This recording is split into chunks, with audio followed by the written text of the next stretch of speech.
Alright, hello everybody. So the kits for Outis and Meursault have just dropped, and I am excited to go and take a look at them. So let's start off with Meursault. Meursault has a title of Dead Rabbit's boss. I do not know if this has any story relevance in Wuthering Heights. If anyone has read the book, please let me know. And then of course we have the Wuthering Heights Chief Butler Outis, and since Faust was in her artwork, I suspect Faust will also be another Butler ID in the future. What I didn't guess correctly was the fact that their IDs are going to be Sinking for Outis and Rupture for Meursault. I was definitely surprised by that. I thought with the bat, with the spiked nails, it might be bleed related or something along those lines. For Outis, I couldn't really figure out what the archetype was going to be, but the fact that it's sinking is interesting. It could mean that this season is going to be the season of sinking, because she is part of the Wuthering Heights team, so all of the other Wuthering Heights IDs and egos might be related to sinking shenanigans. So I think sinking is going to get a lot of W's in this season. But never mind about that, let's talk about what Meursault actually does. Ultimately, after looking at his kit, I would say this character is not going to be a very much used character, except for his support passive. So let's take a look. Bat Strike, if target has X plus Rupture, gain coin power, this is going to be Rupture Potency, and he inflicts Rupture Potency on his skill 1. Smackdown, 2 coins, on use, if the target has X plus Rupture Potency, gain coin power, Clash Win, inflict Rupture count, on hit, inflict Rupture Potency. If target has a certain amount of potency, inflict offense level down. And then the last skill is a 4-coiner. On use, if you have a certain amount of Rupture, you gain Clash. If you have even more Rupture, you gain coin power. Clash Win, inflict offense level down. Inflict Rupture. And if the target has a certain amount of Rupture, then you also inflict offense level down for next turn instead of this turn. So what I see a problem here is that there is no Gloom skill. ADD Gregor requires Gloom to trigger the effect of additional Rupture count. And the fact that there's no Gloom on this character means that he will not be able to contribute to Rupture count, and he has a skill tree here with no Rupture count, which means that he's going to -4 your Rupture count. So it is a significantly minus Rupture count, so unless the coinage is going to be impressive, I don't think this character is actually going to be very useful. Furthermore, this character inflicts offense level down. It's very similar to KK Gregor, so I think they're trying to do something with this offense level down, but it hasn't really been completed yet, or they're just trolling with this offense level down. Because I don't think there is any amount of offense level down that you would trade this Meursault for, because you would have to sacrifice a huge amount of Rupture count for your Rupture gang outside of Mirror Dungeon. If you're at Mirror Dungeon, then you actually just don't care, because you already have Thunder Branch and all of the Rupture count shenanigans, right? So this is not so important. But outside of Mirror Dungeon, Rupture count is very, very important, and you cannot afford to take a -4 into your party if you are using other characters to do your Rupture shenanigans. So yeah. This character tentatively doesn't look like he's going to belong in the Rupture gang. Counter skill is going to be inflict Rupture Potency, gain Clash Power against targets with Rupture, and gain Clash Power against targets with Rupture count.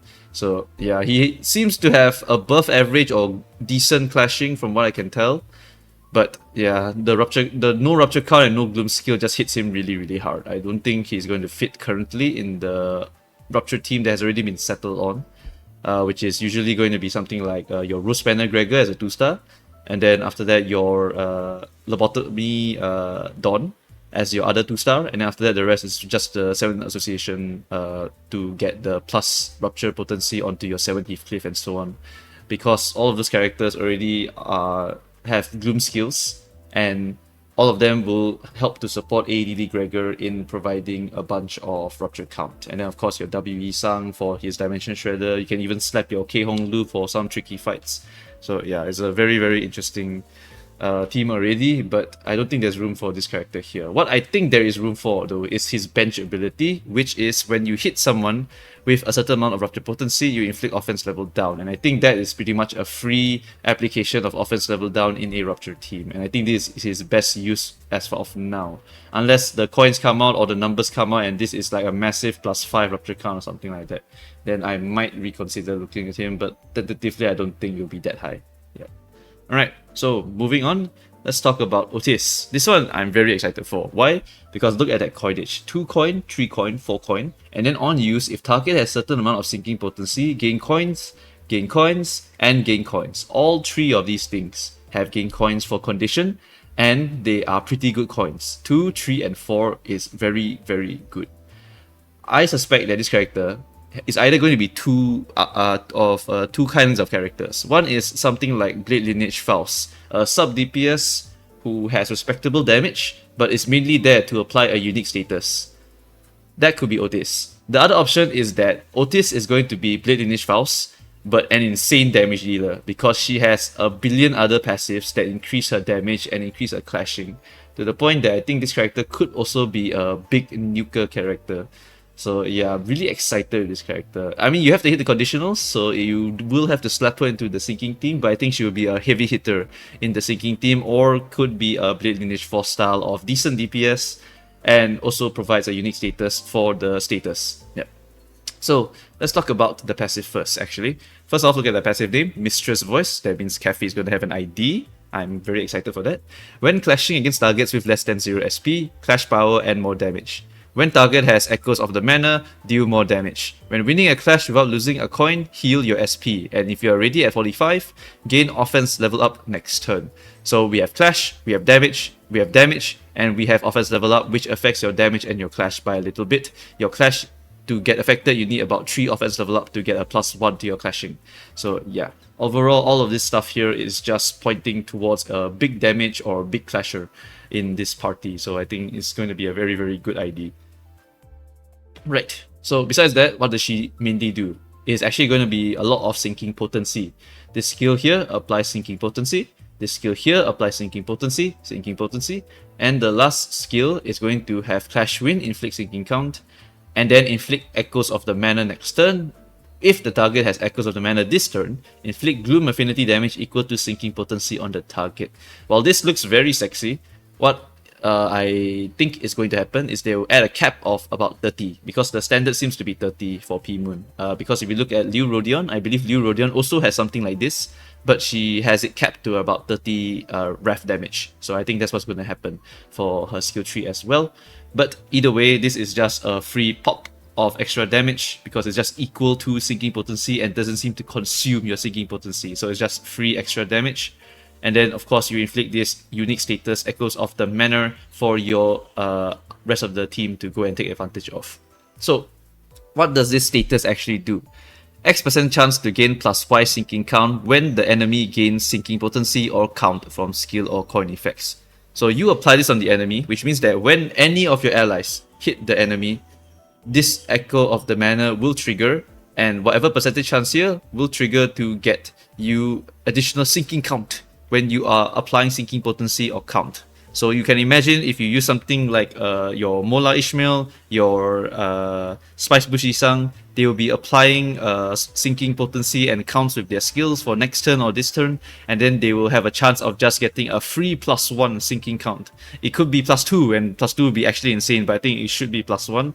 +1 already is going to be very, very good for maintaining that sinking count for ever, basically, because with Rhyme Shank you apply a massive amount of +10 sinking count, and honestly with +10 sinking count with your sinking, you should be able to maintain it with this Echoes of the Manor alongside it. I think it's very, very good addition to the sinking team.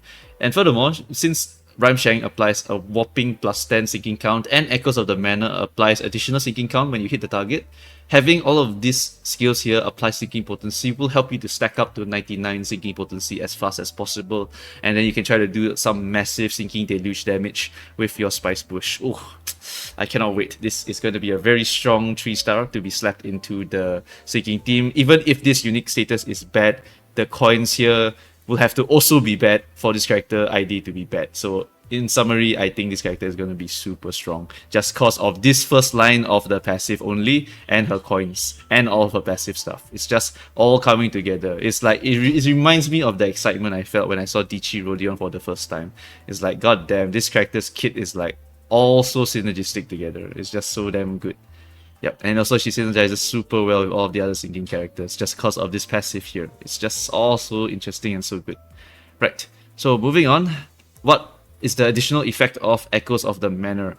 Units with SP will change their panic type to the Echoes of the Manor, and when this unit panics, you will spread Echoes of the Manor to 2 other allies of this unit. So that's interesting. It means you can spread this debuff to multiple enemies while you are fighting a bunch of them. So if you fight 6 enemies, you'll be able to spread that Echoes of the Manor to all of them. I think this is very, very cool.